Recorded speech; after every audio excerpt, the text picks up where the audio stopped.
Hello! A couple of weeks ago I went to the Melbourne Pen and Stationery Show, and of course I bought a big old bag of stuff. I'm going to go through it all today and show you the treasures I found, so let's get into it! It had been a few years since I last went, and wow, had it got a lot bigger. Formerly just the Pen Show, now the Pen and Stationery Show. I bought that cloth bag with my ticket because I just had to have that. Eventually they opened up and we traipsed in. I think if I did this again I would get the ticket where you can go in an hour earlier. But I was a cheapskate and just got the general entry ticket, which granted entry at 10 o'clock instead of 9 o'clock. I had to gird my loins because it was insanely packed. Oh my lord, it was just so crowded, and I hate crowds. I had to do my breathing to not have an anxiety attack. I made a beeline to the one stall I really wanted to see, which was Jane Davenport's one. It's the first time I think she's been at the Pen Show. She is so lovely. I'm really happy to have met her, and she's got some really beautiful products. Is that shiny gold I see there? I'll link her YouTube channel and her website too, so you can check out some of her products. But she made me a pen because we got chatting. That was really exciting. I was so shy, but Nick, of course, was with me, and he is far more gregarious, so he was able to get a conversation going. She put in a pen blank into her really bright pink ink here, and it's soaked up all inside there, and then she's assembling the pen so that I can take it home. This was honestly the highlight of the show for me, as I've been a fan of Jane Davenport for many years, and I do have some of her products, but I wasn't sure what else to get because she just has so much stuff. So it was really good to see some of the products in person and just to be able to choose a few things from the stand. And it was so kind of her to make up a pen for me with that amazing pink ink. And I got a selfie with Jane as well. Yay! I snapped a few photos around the Pen Show, but honestly it was just too crowded and stressful that I gave up after a while. But there was so much to see, beautiful pens, most of them way out of my price range. And I was looking more for the stationery and the inks this time around because those are a bit more affordable. But I always enjoy looking at the fountain pen displays too. And just to finish the day, the heavens opened on the drive home. What fun! I'm glad I didn't have to drive that day. Back to my studio with a rather full bag, and there was another activity where you could go around and find the stamps and put them on the paper. The first 120 people could redeem a prize. I did not win a prize. I think there was something like 1,500 people that went on that day, so yeah, there was not many people that got that. I added a few extra stamps so I could cut them out and put them into my journal. And I'll give Nick credit here because he's the one that found all of the stamp places. I was far too busy shopping, as you can probably tell. Here's a sneak peek inside the bag. I shall pull them out one at a time and go through everything. First up in this plain brown paper bag is a bottle of ink in a lovely box here. This is one of the few stands where I actually managed to get a business card. So this is Wild Heart Woodcraft, and this is Van Diemen's Night Shooting Star Shimmering Fountain Pen Ink. I really like shimmering inks, so I was on the lookout for these in the Pen Show this time around, and I've never tried the Van Diemen's brand. They're from Tasmania, which of course is formerly known as Van Diemen's Land, and of course with shimmering inks, all of the shimmer ends up at the bottom of the bottle, collected there, and so they do need to be shaken up. I find it quite hard to shake them, so I was wondering if I could come up with a solution for that, and you'll see what I did later in the video. I am going to swatch out all of these inks, so stick around for that.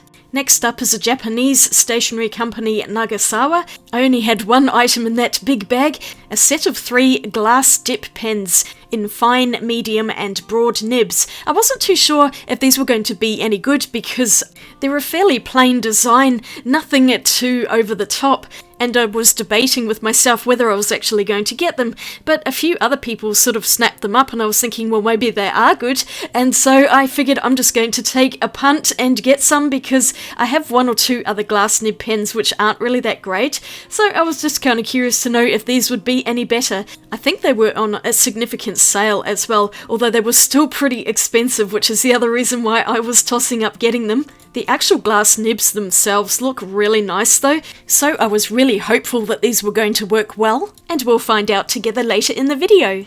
Next is this beautiful waxed canvas book cover from Parchment and Hide, plus a pretty butterfly pin that they had there. I think I bought the very last one, and a lot of the other designs were just plain covers, but I just really love the floral pattern on the front of it. It's a very pretty green as well. I'll do my best to link everyone in the description below if you want to check out their websites or social media. I'll come back to this as I have some things to put in it. But I'll move on to another journal-related product from Journaly. This is just the packaging, but I might need to keep it because it's so lovely. Last year I bought one of their refillable journals. I think I showed it in a video, but I haven't actually used it. Seeing them again at the pen show reminded me that I do have this journal lying around.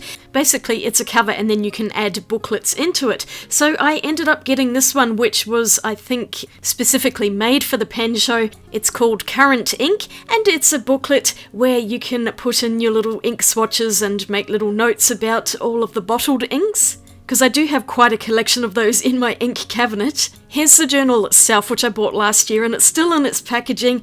It's so beautiful, and I don't really know what I want to use it for. I got my name printed on it too, and I had considered taking this travelling when we went across in Lullaby last year, but I didn't end up using it. I chose a plain grid and a dot grid to go in here, plus a third one which was the travel journal, and I've gone and put that somewhere else. I have no idea where it is at the moment, but this Current Ink can now go in here, and I think I might look into using this maybe next year, start getting into it. I don't really know what I want to do with it. I just thought it was too nice, and the option of having my name printed on it, plus that lovely suede red cover. How could I not get one, really? There's an extra elastic band which came with the other book, so I thought I would put it in here as well, and maybe if I do find that travel one I can reinstate it back into this journal. You basically just kind of attach them to each other and then open the booklet to the centre page and slide it in there so it holds everything together. They're very clever, and it's that whole traveller journal style which I really like, although I tend to collect them more than I actually use them. At the previous pen show, I bought this cute little crabby pen holder. It sits on top of my ink cabinet. It's looking a little bit dusty there, but I found the same company that makes them, Anatole, I think it's called. It's Japanese, and I just had to get a second one, this one in pink and blue. They have all sorts of different colours, but this one really caught my eye, and I just love them. I think they are so ridiculously cute, and they hold pens nicely. They also had pen holders in the shape of cats, which I was very tempted by, but I figured since I already had one crab, I might as well get another one. They are quite literally dust collectors, but how cute are they? I mean, I just can't resist those. They're so sweet. They add a bit of whimsy to my studio. Now, there needs to be at least one pen from the pen show, and this is it. Nick, of course, didn't end up buying anything at the show, but he was admiring this pen, and so I bought it for him, so at least he went home with something. It's really solid metal, and it feels nice to hold. It's just got a regular ballpoint pen refill in it. I hadn't actually tested it, so I was really hoping it would work, and thankfully it does. It would have been so embarrassing if the pen didn't go at all and I would have had to have looked for a refill, and Nick now has it in his office. Art House Direct had a sale on lovely boxes of paper, also envelopes and other fine stationery. This is Magnani Etrusca fine stationery, so I think it's actually meant to be like letter writing paper, or you print on it fancy correspondence, but it looks very much like watercolour paper, and I thought I would get a box and try it out. I'm sure I can do paintings on this. I don't know that it's cotton, but it feels cottony, and I guess I'll play around with it and see what happens. It was cheap enough. I think about $18 for this entire box, and I do love a good box of paper. It looks quite nice on display in my studio as well, with that lovely design. At Fiona Arriva's stall, I found some very cute little Japanese stationery stickers. I had to get that just for that cute little one in the front there. Perfect stickers for an artist with all those cute designs. And I allowed myself only one washi tape because I do have a lot of washi at home, but this one was so pretty, and I don't have any clear tape, so I thought I would give this a go. It's a floral design, and I completely forgot to open this one today. Oops! I had to have a matching pin badge to go with my bag, and I've put it on the bag now. They were giving these out, so Nick got one for each of us. Next up is a bag from Pulp Addiction, and once again it's one item in this rather large bag, but I do like to keep the bags as well. I bought this lovely trio of field notes with lovely bird designs on them.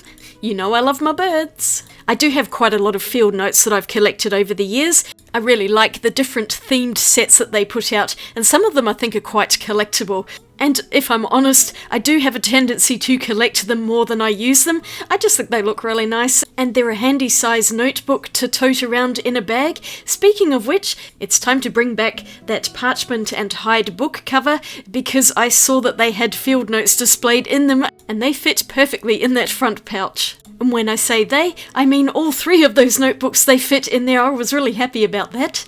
I found some shimmering diamine inks in a bargain bin, citrus ice and golden ivy. I'll just get them out of the boxes, and they're really pretty bottles. You can see all of that shimmer has of course sunk to the bottom of the bottle, and they are such a pain to shake up because there's nothing inside the bottle to agitate it properly, but I came up with a solution for that you'll see in a while. And this is the other one, the citrus ice, in a lovely golden colour, and you can see all of that shiny mica at the bottom as well. If Diamine looks familiar, they're the ones that do the Inkvent calendars. There were some Inkvent calendars here, but they were $180, so I left those right where they were. I did buy some more ink though. I can't remember who this was from, possibly Pulp Addiction. I think they had a really large bench, it might have all been part of them. And I also bought this clip, which apparently was the last one. It was on display, so I made the split decision to buy it. It was either get it now or get it never. I do like a brass clip. And I really like this one. It's got a really nice clippy mechanism to it. It's quite soft. Some clips have a tendency to bite into paper, but this one doesn't. And I thought it would also go nicely on this lovely book cover. I think it looks really great there, so that's where I'm going to keep it for now. The other item that is in the bag is of course the ink that I mentioned earlier. This is a huge box, Alchemy Fountain Pen ink in Golden Sunburst. It's another shimmery one, and it really caught my eye when I was looking at the display. I love the box that it comes in too, although it is enormous. It has a lot of packaging in here too. But it even came with its own little swatch card. I'll just get this bottle out. I thought it had a second lid, but actually that is the lid because the bottle itself has a stopper in it, and I needed to remove that. The packaging was quite bizarre for this one. I didn't see that cork bit until a bit later, and I'm definitely going to need that as well, as we'll see. But isn't that a pretty ink? Look at all that shimmer in the bottom. It looks like a magic potion bottle. You can see that the design is maybe a little bit dodgy. I didn't even notice the fact that it's not flat at the base of the bottle. I'm so glad I realised this before I took the plastic off and the lid.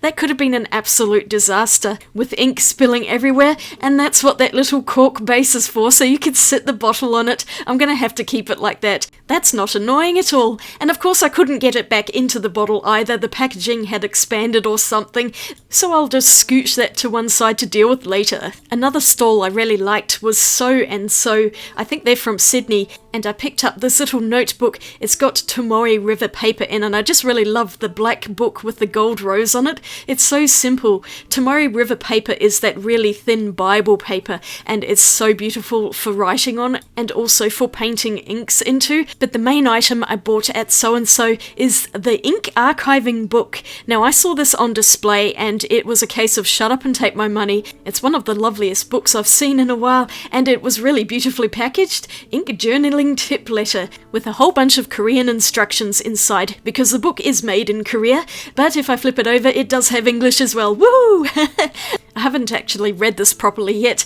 I've kept it in the box so I can look at it later. I was too excited to get to the actual book and open it, so I can show you exactly why I just had to have this book. A moment to see it in all its pristine glory wrapped in the plastic. Now I'm going to gently slice it off without damaging the book. And here it is, a beautifully bound hardcover book with the ink archiving book on the spine. Then when I open it up, you're going to see why I bought this. It has got beautiful images all the way through, but it also has areas that you can write inks down, swatch them, and I just fell in love with it immediately.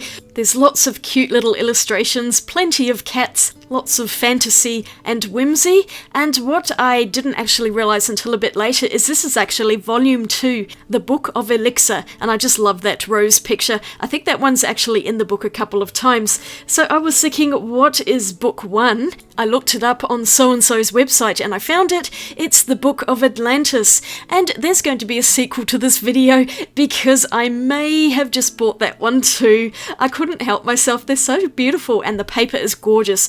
I haven't put any ink in it yet. I'm kind of a bit too scared to use it. I just bought it because it's so pretty, and there's that rose picture once more. But what I love about the book is the combination of pictures and also areas for journaling or writing notes. It's like a combination of a colouring book and a journal. I love both of those things, so this book is perfect for me, and I'm so glad I found it. I saved her for last, even though I went to her stand the first. Here are the things I bought from Jane Davenport. In this beautiful paper bag that I am never going to throw out, I'm definitely going to stick that in one of my journals. And I've got a few little items in here. I took cash to this event so I wouldn't overspend, and I had only the money that I'd saved up. Credit cards are far too dangerous. This is a pretty brochure sheet thing with instructions on how to make watercolours and your own ink, so I thought this might come in handy because I have some watercolour pigments that I really want to mix up. That was a freebie, as well as this pencil which they gave me for free, I think, for paying cash, and it's one of those rainbow ones. I never have much luck with these. They're really hard to use, but I thought I would try it out quickly. I've got some paper here. I'm sure there has to be some special magical technique on how to use these pencils properly to draw something and capture all of those rainbow colours. You kind of have to roll the pencil, and it doesn't help that my camera didn't want to focus, but I was just playing around a little bit, trying to figure out a technique to use this pencil well. It would be so fun to do an entire drawing with one pencil like this, so I'm definitely going to do some more research and see if I can figure something out. I didn't get much of a rainbow effect when I was trying to write with it. A little bit though, but I had to keep turning the pencil, as you can probably see there. Very, very awkward, but fun to use nonetheless, and free, so it's gotta be good. And here's another freebie, the pink pen that she made me. It looks really nice, and I wouldn't mind having a full set of these pens in different colours. It would be fun to make up your own pens with any kind of ink. You could mix inks together to get your own colours as well. And this one is incredibly bright, although it is quite a delicate colour at the same time. Very neon, like an opera pink. And now for the things that I actually bought, plus a few free stickers in the bottom because I had to have a few of those to stick in one of my journals. The incredible pen is awesome, and don't put those two words together. Shameless sketchabitionist. A Jane Davenport mermaid on a paint tube. And Drawn to Chaos, which pretty much describes me and my studio. One of her products that I've really been wanting to try are the layer cakes, and there's that gold wheel. Of course I had to have that. These are water soluble and apparently act like watercolour or gouache. I really love the packaging design, of course very reminiscent of makeup palettes, and there's so much shiny on here, so of course I had to buy that one. They feel a little creamy, a bit like foundation, and I think they can be used in multiple ways. I know she has videos up on these. I couldn't stop at just one, I had to go for another one, and this is one of her newest releases, the Botticelli-esque palette, and there's actually 3 colour wheels in this set, but I just decided to get one. They're not exactly cheap, so I had to be a little bit sensible with my money here. And I can always get the others at a later time. I really wanted to try them out first to see if I even like them, and I was drawn to this colour palette in particular, so this is the one I chose. It feels the same as the gold one. And I discovered a bit later that the names of the colours are all on the backs of the palettes. So I'll just hold those up for you to see, and the same with the Botticelli-esque one. Here are all the colour names. I'll definitely swatch these out in a while. I also bought a couple of her journals because I totally need more journals, but I just really like the covers, and they have got different papers in them. This first one is vellum. It's similar to tracing paper, it's very translucent. Jane had a display journal that she'd filled out, and it looked like she'd used a lot of fun techniques using things like inks and watercolours, so I thought I would get one to experiment with. Something a bit different from the usual paper journals that I have. And then this other one is definitely more of a regular paper journal, the Levartation journal. The paper inside is white, smooth, and it's quite thin as well. You can see a little bit through it, so it's almost like Bible paper. And I just find this paper really nice to touch, and it's nice to drop ink on as well. I'm just showing you that you can see through the paper a bit, although it's thick enough that I should be able to do something with it. I don't know what yet, but I just thought they were too nice to not get. I have more Jane Davenport items on my wish list, but here is everything that I got at the Melbourne Pen Show this year. Aside from the crowding issue, I did have a good time there and I really like the things that I bought. And before I go, I do need to do a bit of swatching, so let's get into that, shall we? I decided to pull out my existing Tomoe River notebook. I've had this thing for years and I saw this at the pen show. It was $75. I really haven't used it that much, but I have done some swatching of some of the Diamine Inkvent calendars from years gone by.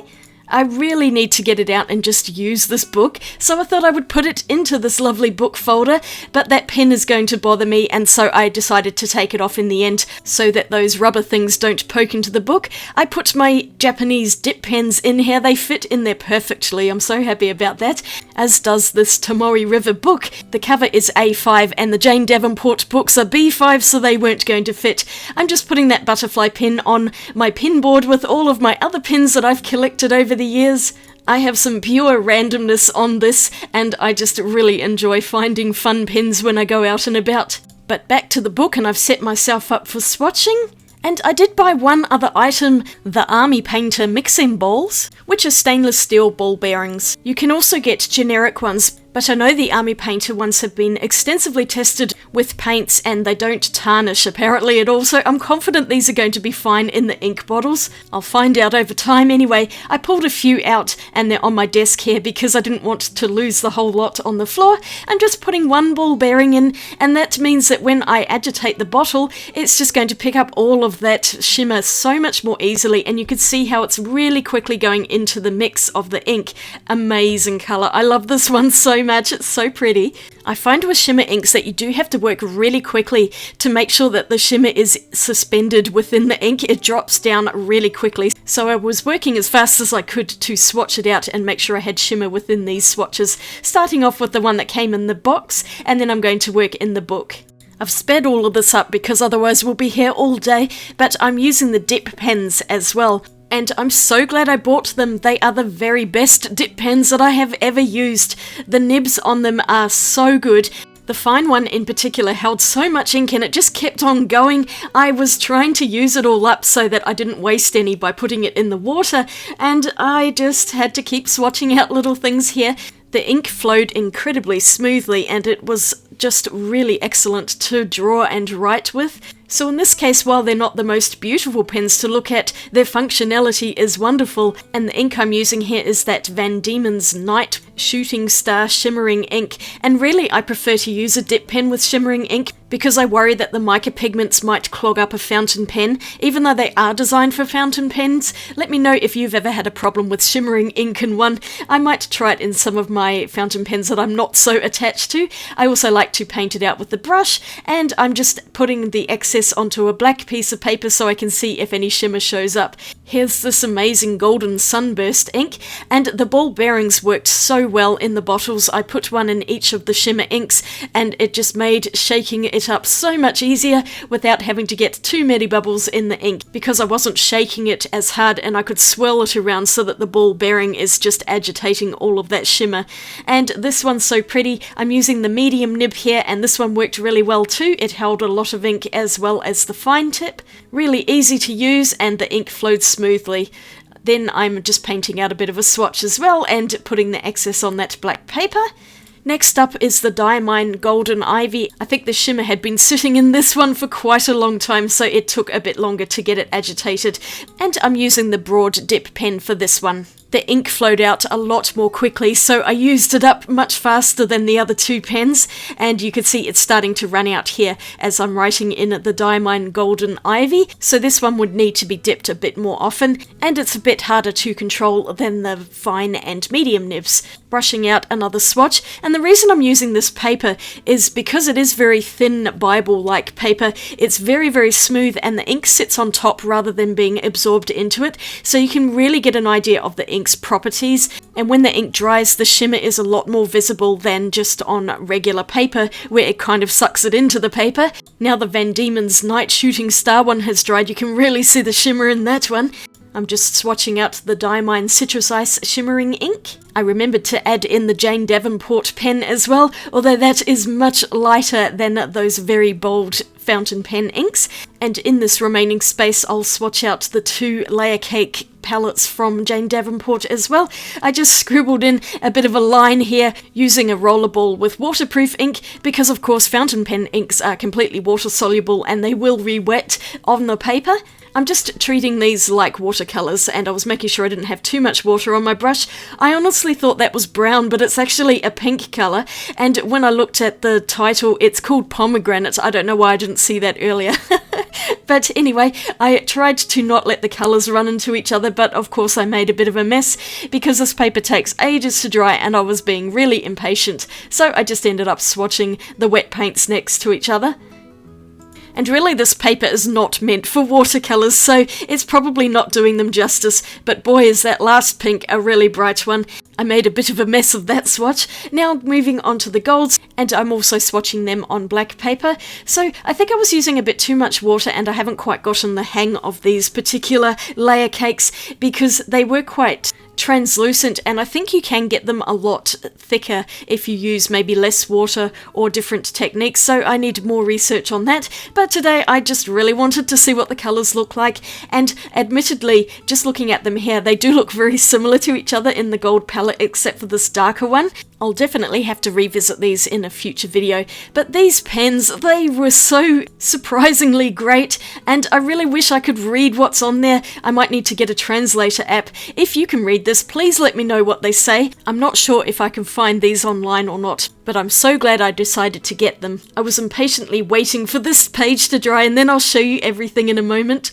Or right now, in fact. Once everything's dry, we can really start to see that shimmer shining, especially the Van Diemen's one. I love that ink. I think that might be my favourite, although it's very closely followed by the Golden Sunburst. The Diamonds are nice too. The Citrus Ice actually showed up more than I was expecting it to. The Golden Ivy, maybe not so much, but it's still a pretty green.